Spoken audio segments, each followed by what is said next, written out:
மദ്ரசா மாணவர்களை ஏற்றிச் சென்ற உளவு இயந்திரம் கவிழ்ந்த இடத்துக்கு அருகில் இருந்தே குறித்த 3 ஜனாசாக்களும் மீட்கப்பட்டுள்ளன. இதற்கமைய மாவடிப்பள்ளி பாலத்துக்கு அருகிலிருந்து மீட்கப்பட்ட ஜனாசாக்களின் எண்ணிக்கை 7ஆக அதிகரித்துள்ளது.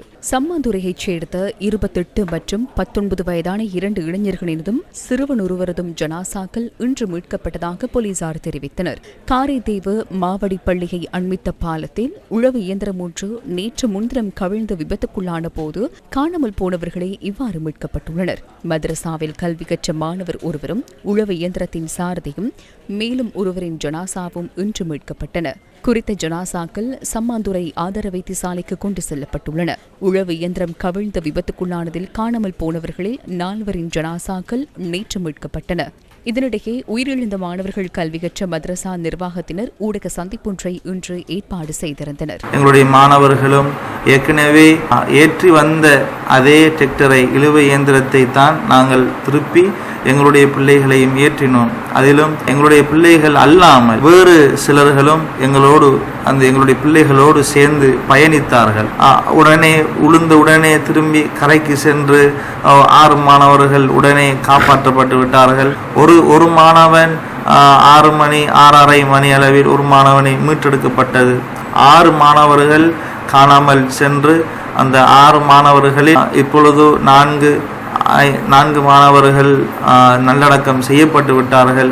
இப்பொழுதும் தேடுதல் நடவடிக்கை இணைந்து கொண்டிருக்கிறது. எங்களுடைய கல்லூரியுடைய ஆளுநர் சபையின் தலைவர் அல்லாஹி நிஸ்பத் மௌலவி அவர்களுடைய அனுமதிக்கு அமைய நாங்கள் விடுமுறை வழங்குவது அவசியம் என்பதை உணர்ந்து கொண்டோம்.